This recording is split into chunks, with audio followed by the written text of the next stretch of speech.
Hello गाइसहरू, आज चाहिँ हामी पुपालमा छौँ। एकजना डोल्पाबाट पटुका बेच्न आउनु भएको रे। उहाँको घर कहाँ हो, उहाँले चाहिँ के ल्याउनु भएको छ सोध्छौँ। अनि त्यहाँबाट हामी पुपालमा छौँ, पुपालको सिनहरू पनि देखाउँछौँ गाइसहरू। अनि उहाँको नाम पनि बताउनु पर्छ, उहाँले चाहिँ के बोकेर ल्याएछ हेरौँ है गाइसहरू। गाइसहरू, यो पूर्वी रुकुमको हाम्रो पुथा उत्तरगङ्गा, अनि के अरे यो पुपालको ताल। अनि हामी चाहिँ यार्सा क्याम्पोमा छौँ। हाम्रो चाहिँ यार्सा गुम्बाको क्याम्पो चाहिँ यहाँ हो, टिप्ने चाहिँ त्यो डाँडा हो। अनि यो दिदी चाहिँ खै अघिदेखि हामीले बोलाएको कान चाहिँ नसुन्ने रहेछ कि के हो।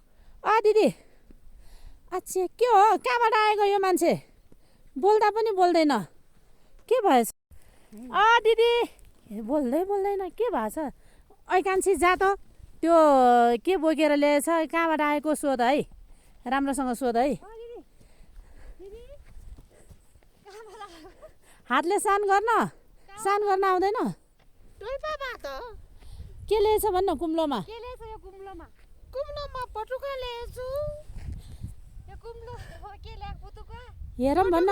छोरी बेरा त्यहाँ जम्बु ल्याएको। कहाँ हेर्न, यो हेर्ने कुरा भएर यहाँ हेर्न म पार गएर बल्ल देखाउने हो।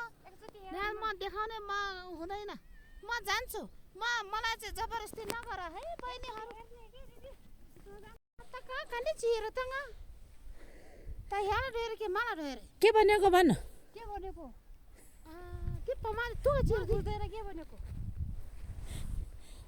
नाम के हो भनेर सोध। नाम के हो नि? चिनार त ख्युङाना गाहाना मिक्वादुरु दर्मी नाटी केरा नर्मी नाटी के नर्मी मनारा केरा नर्मी नाटी।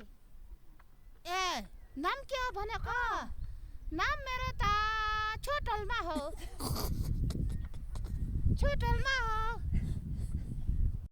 गाइसहरू, यो दुईजनाले चाहिँ कुरै नबुझ्ने रहेछ। एउटाले चाहिँ आफ्नै भाषामा बोलिरहेछ, अर्को पनि आफ्नै भाषामा बोलिरहेछ, तर नेपाली भाषा चाहिँ बोल्न आउँदैन रहेछ गाइस।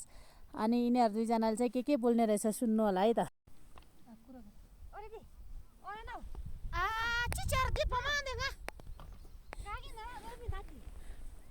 के भनेको?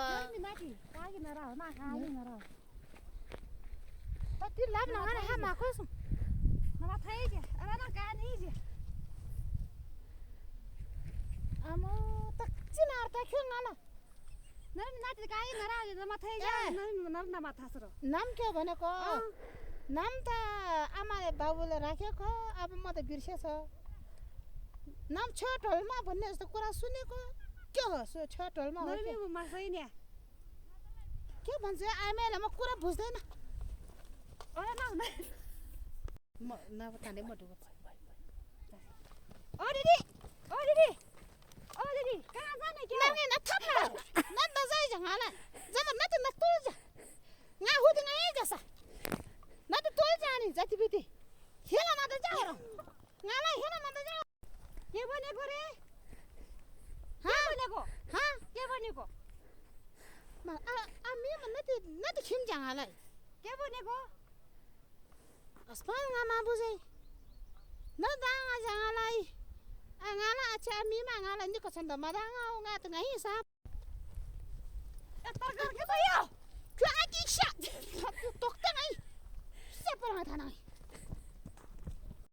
गाइसहरू, यिनीहरू दुईजनाले गरेको एक्टिङ चाहिँ राम्रो छ कि छैन, के बोल्यो, कोले बुझ्छ, कमेन्ट लाइक कमेन्ट गरिदिनु होला गाइसहरू।